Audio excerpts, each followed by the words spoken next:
પાટણ કંસાડા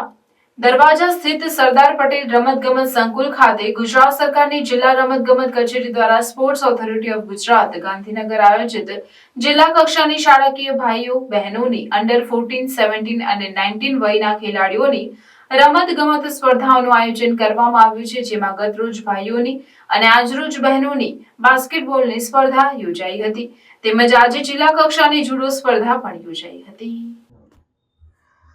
પાટણ જિલ્લા રમતગમત અધિકારીની કચેરી દ્વારા જિલ્લા કક્ષાની શાળાકીય રમતગમત સ્પર્ધા સતત 1 મહિના અને 7 દિવસ ચાલનાર આ જિલ્લા કક્ષાની રમતગમત સ્પર્ધામાં 45 જેટલી રમતગમત સ્પર્ધાઓનો સમાવેશ કરવામાં આવ્યો છે। આજે સરદાર પટેલ રમતગમત સંકુલ ખાતે જિલ્લા રમતગમત અધિકારી નરેશ ચૌધરીની ઉપસ્થિતિ વચ્ચે ભાઈઓ બહેનોની અંડર 14 અને